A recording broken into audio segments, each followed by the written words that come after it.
Welcome everyone to the 7th weekly Q&A session for HJC's 2015 TIP Call for Projects. Just wanted to make sure real quickly that everybody could hear me before I launch into the rest of our slides. Just a few today.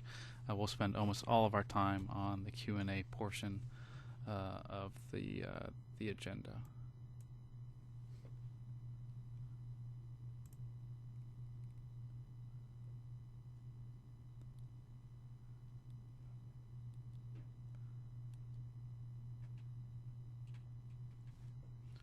Oh, not seeing anybody write in. I'm hoping folks can hear me okay. I see in the... okay. Sure, I can speak up a little bit. Hopefully this will get a little better. I'll rotate the microphone a little bit. Hopefully that'll clear it up. Okay, very good. Thank you very much. Again, we hold these weekly Q&A webinars to allow us to discuss issues that may be of common interest to a number of potential applicants. We appreciate your participation. I hope that it makes your applications better and this process go a little smoother for everyone involved. I know we have been definitely helped out by the questions that y'all have posed to us, so I hope that it's worked well for y'all too. Again, our schedules, we will hold these each Monday at 2 p.m. unless otherwise stated. This will, of course, go through our application deadline, which is now January 12th. Just wanted to briefly note, again, that next week's is one of those exceptions. Will be on December 9th on Tuesday at 2 p.m. instead of the Monday at 2 p.m. time. Not a whole lot to update you with on the website. Due to popular demand, we do now have the application website can accept zip files. So for a number of the questions, you might want to attach more than one document, for example. You could zip those up and attach them. That'll be the easiest way for you to provide, particularly on the open-ended question, discussing any other materials to support the readiness or other issues related to your project question. You can attach a number of different items at the same time. Again, we do post recordings for each of these Q&A sessions to our YouTube account, and we try to do that within the same day or early the next day for those of you who can't join us at the time of the Q&A session. Again, just another reminder, the deadline for application submittal has been extended to January 12th. However, that does not pertain to all the individual items within it, including the request for any HGAC assistance. I've got a couple of slides to help walk us through some of this, seeing some of the requests that have come in the last couple of days. I think it'll be helpful for us to just make sure everybody's on the same page with what analysis HGAC can perform, what we're equipped to do, and what sponsors will need to be able to prepare on their own. Again, that deadline is today. Get us something. We're not inflexible, but we really do need the requests in with enough information to get started, so that we can budget enough time for the assistance to be provided. We're working with other departments within HGAC. We need to be respectful of their time as well. Again, we'll look at the applications that come in, and in January and February, we'll be following up with you and scheduling any scoping meetings with TxDOT that are needed for major investment projects. Then in March, the TIP subcommittee will develop their recommendations, and then moving into a public comment period prior to Policy Council action, which we hope will be May, to approve any new funding commitments. Again, contact information, the website for the whole process is linked on our TIP website, again listed there, and we do have that tip at h-gac.com web or email address, which is helpful for us to keep track of all the questions you might have. A number of folks have access to that and can respond to your questions. Again, my direct information is there if you want to send me something directly as well, or just pick up the phone. And any issues you need to coordinate through TxDOT, again, please start your inquiry with Catherine. She can help make sure that everybody's on the same page and that all the requests are handled and addressed in the timeline that's necessary. It's real convenient sometimes to pick up the phone and call somebody else. but I would encourage you to try to coordinate through Catherine as much as possible so that all of their activities and support can be coordinated appropriately. All right, so again, HGAC assistance, just a couple of things here. This is the updated slide from our workshop presentation. Again, we need to have the project narrative section of the application filled in. Those are the questions that deal with the purpose and need, and then the description of work.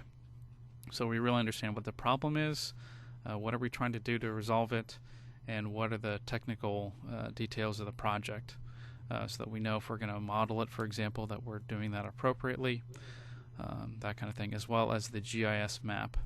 Okay, that'll help us make sure we're doing the right analysis and providing you with useful information and feedback. Again, please submit this in the online application. You can go ahead and hit save, but do not click submit. We'd have to go in there and open it back up for you. Just go in there, enter it in, hit save, and then send us an email that includes your project application number. It's helpful to have a little text of the project title and what type of analysis you are seeking support in completing. And this is the kind of the summary of where we can provide assistance. Again, most of our assistance is probably going to be for the major investments. There are a fair number of projects that will need this support. For widening projects, again, on the congestion side, we can perform the delay reduction analysis using the travel demand model. That's our most common area of support. We also have, of course, access to the state's crash records so that we can call that for the correct project influence area and give that crash history data to you. I'll cover this in just a moment. We are not in a position to do all of the interpretation or analysis for everyone, but we can provide you with the data. Okay? And then under the environmental, we'll get the emission factors for those projects that need it. The other investments, mobility roadway, again, you only have to select which type of analysis you're going to do. There are only 3 options, but you only have to do one of them. So on the congestion side, again, for widening projects, we can do the delay reduction. And all the ITS projects, we can use the IDAS model. In fact, we need to use the IDAS model to make sure that we're evaluating those projects consistently.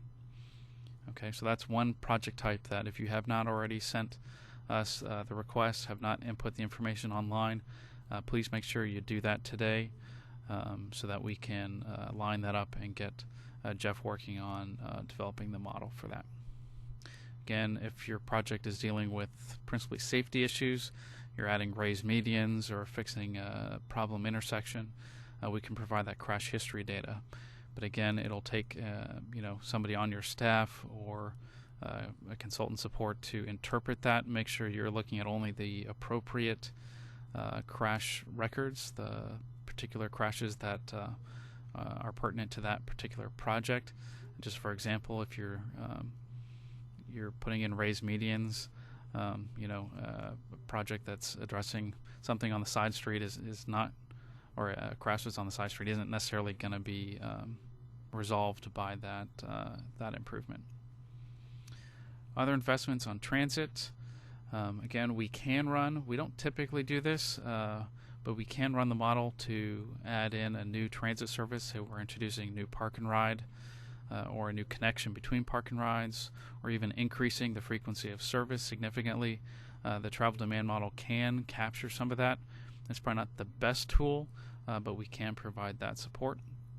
As well as there's one question in the application that talks about, is the project located in an area with a minimum activity density, speaking to is the project really in a kind of an urbanized or urban-ish kind of area. It compares it to the densities of similar areas throughout our region. We can perform that analysis if requested. And then for the pedestrian, bicycle, and livable centers projects, again, we can perform that VMT reduction. In fact, need to perform that VMT reduction just like ITS. We have a standardized evaluation process, and we really need y'all to submit your information so that we can get our community and environmental folks lined up to perform that.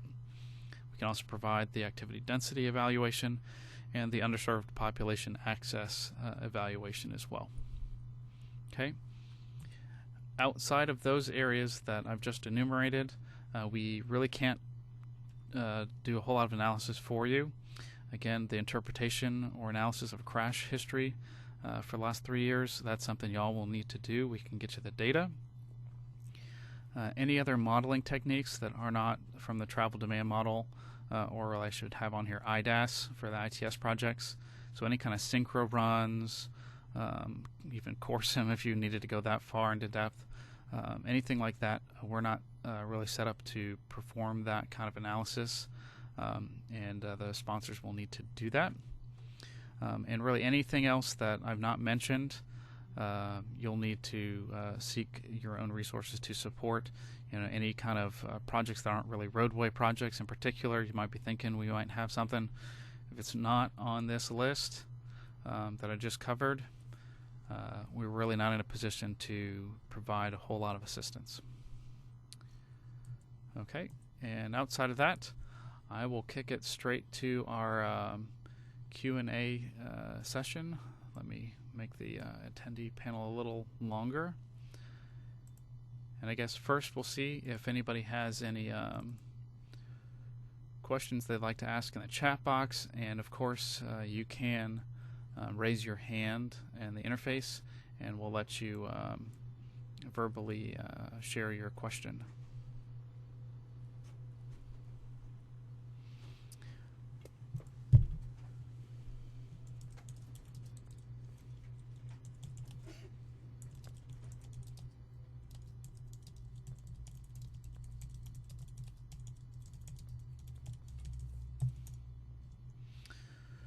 All right, we have a question here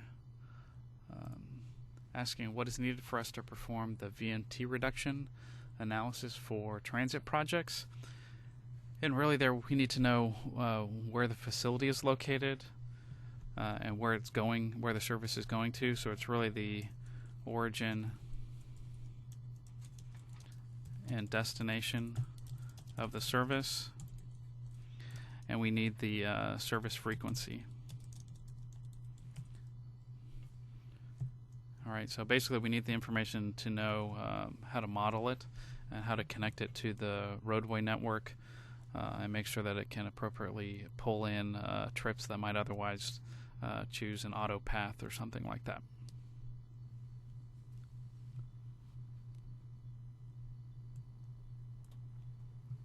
And again, that's an analysis we can perform.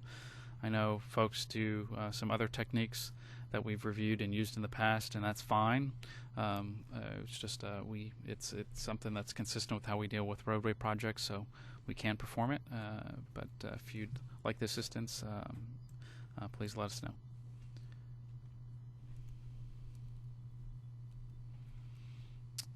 I see a question here. It's going to be hard for me to fully write out. Really asking, I guess it's a couple of questions that are pretty similar, asking about map and GIS content.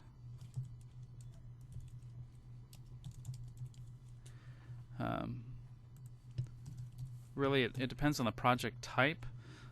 In particular, if we're looking at bicycle pedestrian projects, there are a number of questions where it is very useful. In fact, the most straightforward way to support the application is to put a feature layer in the map that demonstrates that there is connectivity, that there's a bus stop that's immediately adjacent to the project, that there's activity centers that the project is already within, or there are destinations immediately adjacent to it, that kind of thing that'll help really enumerate and support the assignment of points that you are indicating in your application.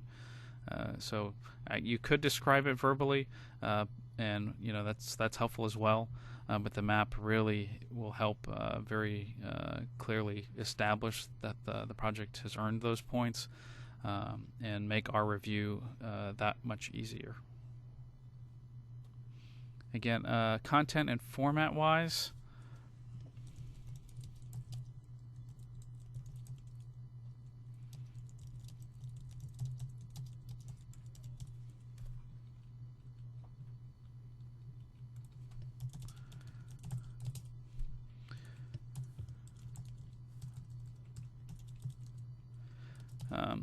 We prefer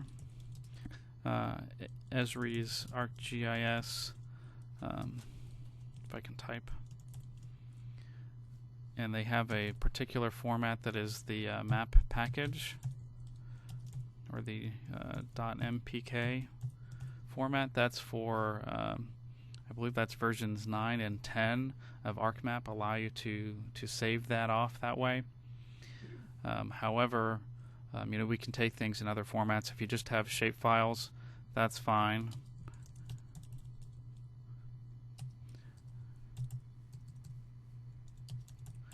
As well as PDF maps. If for some reason you're developing your maps in for some reason in an engineering CAD system, you can save them off as a PDF map or something like that. That would be okay.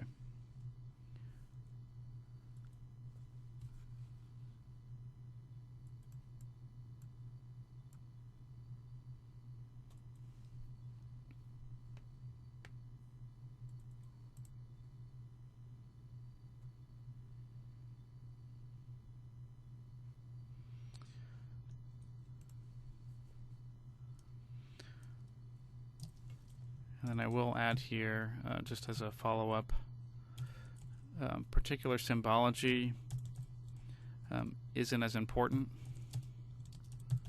There's no standard here. If you've got something you've already developed, hopefully, and we're not going to ask you to reformat it to have, all transit connections in blue and bicycle routes in red. Whatever works for you, as long as it's clearly labeled and the layers aren't, some cryptic name that doesn't tell us what it is, or if you've got a PDF that there's no legend, as long as it's clear what you're trying to communicate, the particular symbology isn't that critical. All right, and I see Pat has her hand raised, although I do not see an audio connection available to unmute. So we'll check back in just a moment, or we'll ask Pat to type her question in.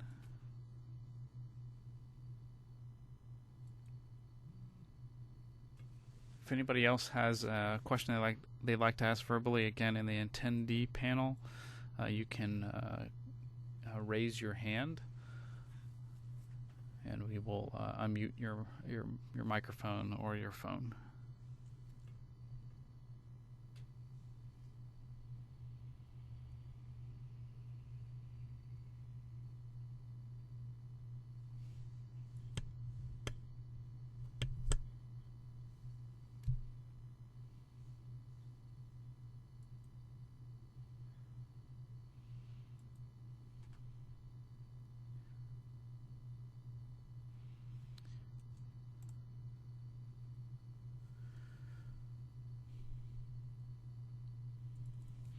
And I guess I should add in here for all project formats or all project types.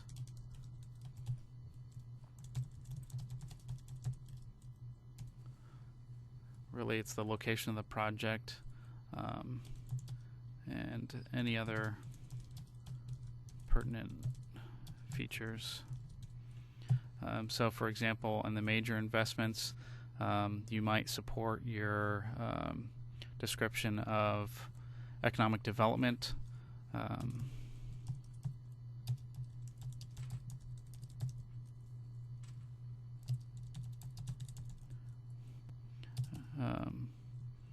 with new major developments.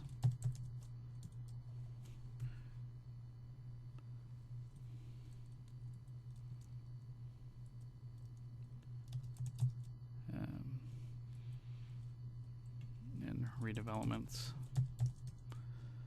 just as an example, is something you could illustrate.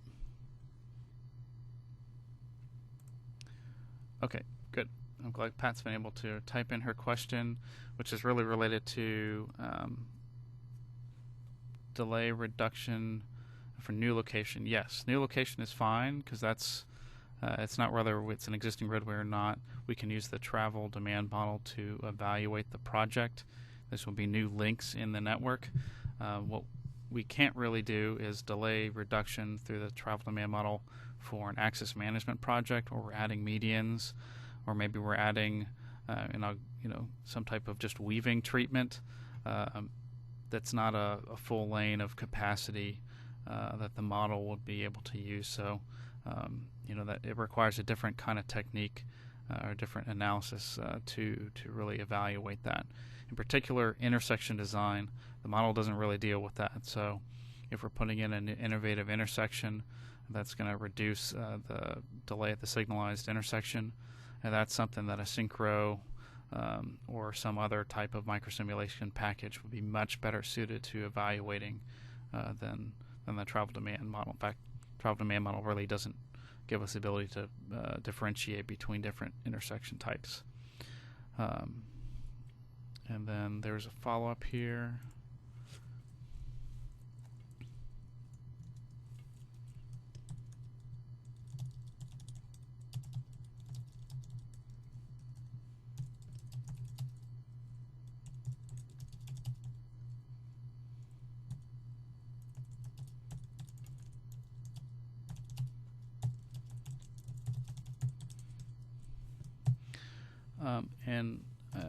I'll say here again, for requesting crash data for adjacent or parallel facilities, yes, although you'll need to really be careful and about attributing any improvement to the crash rate due to the project you're building.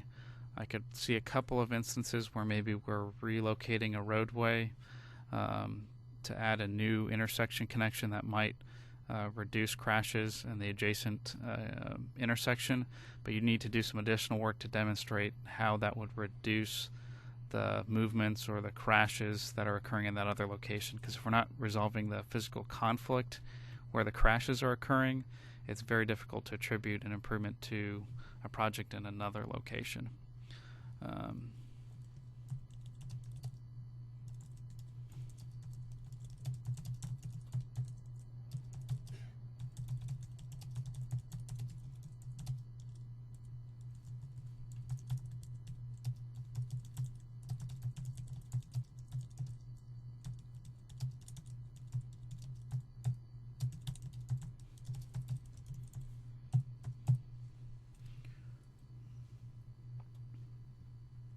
But that is something that we could provide.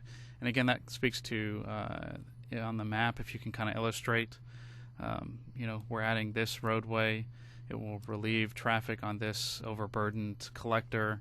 And these particular links that we're most interested in seeing the volumes, what's going to happen in those particular turning movements when we add this other project, and we think it'll reduce the potential for crashes over there.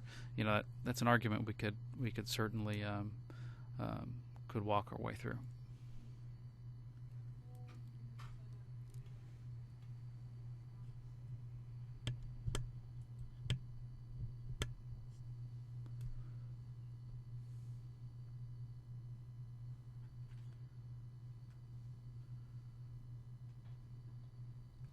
All right. At the moment, I'm not seeing any other questions. I hope, Chip, I see your follow-up there on major investment. I hope my further response on the MapGIS question here pertaining for all the project types was helpful to your follow-up. If not, feel free to email us with any additional details that might be pertinent related to your specific circumstance.